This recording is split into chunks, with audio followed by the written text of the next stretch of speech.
Olá, eu me chamo Esther e hoje eu vou apresentar o meu caso sobre planejamento digital para tratamento cirúrgico guiado em molar inferior, um relato de caso. Bom, uma falha num tratamento endodôntico convencional normalmente leva a um retratamento. E em casos mais complexos, como quando há lesões periapicais ou material extravasado com sintomas clínicos e radiográficos, ou então sintomas persistentes, a cirurgia parodôntica vira uma opção. E a técnica convencional dessa cirurgia parodôntica normalmente leva mais à osteotomia e mais risco às estruturas adjacentes. Já a endodontia guiada pode contornar esses fatores. Desde o seu primeiro relato de caso em 2013, ela já vem avançando muito em suas indicações. E o que é a endodontia guiada? É uma técnica inovadora baseada no fluxo de trabalho digital do CAD/CAM para planejar e criar modelos impressos em 3D, que visam a orientar o acesso ósseo e a apsectomia em cirurgias parodônticas ou o acesso guiado a canais com anatomia patológica ou então obliterados. O primeiro caso de endodontia guiada surgiu em 2018, usando a trefina de implante como fresa para osteotomia. É uma tecnologia super nova. Impressoras, softwares e resinas vêm avançando conforme o tempo está passando. E só tem 3 relatos de casos sobre cirurgia guiada parodôntica em molares. E nenhuma combinando a mesma guia para a cirurgia parodôntica e para o acesso guiado aos canais. O nosso objetivo, então, é de relatar o planejamento digital de um caso clínico de cirurgia parodôntica guiada em molar inferior.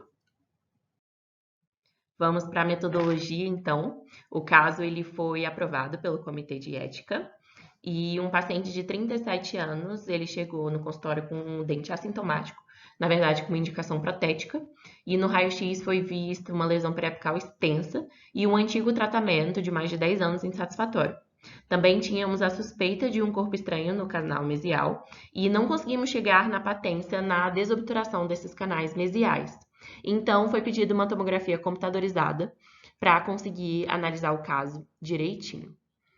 Então, na tomografia foi confirmada a dilaceração radicular e o corpo estranho nesse terço apical mesial, justificando então a endodontia guiada, a apsectomia dessa raiz mesial e o acesso guiado para remoção do pino de fibra de vidro no canal distal.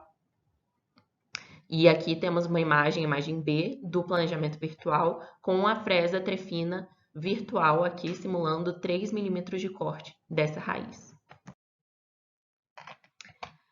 Bom, o primeiro passo, então, foi levar as informações do DICOM, da tomografia computadorizada, para o Blue Sky, que é um software gratuito, para análise dessas imagens e para o planejamento virtual. O primeiro passo é a sobreposição do DICOM com o STL, que é o escaneamento das arcadas, e o planejamento é feito em base na tomografia, mas a guia é desenhada de acordo com o escaneamento. Então, é muito necessário que esse casamento do STL com o DICOM fique perfeito. A guia ela foi planejada para a apsectomia da raiz mesial, usando a trefina da neodente de 5 milímetros, com corte de 3 milímetros da raiz. Tanto a janela óssea quanto o corte do ápice foram planejados no computador usando a trefina. E também foi planejado um pino de fixação com a broca de 1,3 da neodente entre as raízes dos pré-molares, entrando 5 milímetros. Os braços de retenção também foram planejados nos dentes vizinhos para estabilidade. E após o correto posicionamento das fresas, os arquivos são então exportados para o Blender, onde o corpo da guia é desenhado.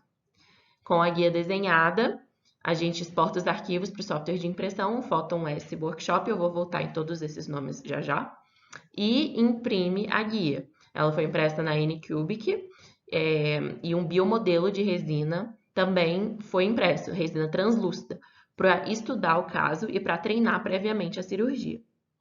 A nossa guia ela tem um design aberto, então ela permite a melhor visualização do encaixe e também permite irrigação, o que é muito importante para esses casos. O interessante do biomodelo é que a gente conseguiu reproduzir todas as estruturas anatômicas relevantes, o canal mandibular, o forame mentoniano e o tamanho da lesão periapical. Então, é muito importante para esse estudo prévio ao procedimento. Então, a tomografia do tipo cone beam foi feita no iCAD Scanner. Ela foi feita com FOV de 160 por 160 por 64 e com voxels de 0,2 milímetros. O escaneamento foi feito com o Trios 3 da Trishape e os softwares utilizados foram o Blue Sky, o Blender, que é um software pago, o Blender for Dental, e esse Photon S Workshop, que é o software para impressão. E a impressora foi a Anycubic Photon S. A resina utilizada foi essa Smart Print BioBite Splint da MM-Tech, e ela é uma resina autoclavável, então é importante para ser utilizada nesses casos. E aqui temos duas imagens que a gente pode ver o planejamento digital, indicando o ponto de fixação entre os pré-molares. Por causa da lesão periapical, a gente não conseguiu jogar esse pino para entre o molar e o pré. O acesso guiado no canal distal e a apsectomia da raiz mesial. E aqui embaixo uma imagem do guia desenhado depois que foi planejado os orifícios. Bom, para os resultados então, a endodontia guiada ela pode ser sim uma alternativa viável, evitando o desgaste desnecessário e mais proteção às estruturas anatômicas adjacentes, garantindo sim essa precisão na localização dos canais radiculares e durante a apsectomia. O biomodelo foi muito interessante para confirmar a estabilidade da guia e para melhorar a previsibilidade e a segurança. É enfatizado sempre a relevância de um protocolo personalizado de tratamento para cada indivíduo e condição clínica. Para esse caso foi muito interessante o biomodelo, porque a gente pôde realmente personalizar o caso e entender melhor o caso. A conclusão foi que o planejamento virtual permitiu essa personalização do caso, mais precisão de diagnóstico, menos agressão aos tecidos, menos iatrogenia. Então, e a impressão do biomodelo foi positiva, e a guia cirúrgica se demonstrou uma técnica de muito sucesso para o caso. E essas são minhas referências.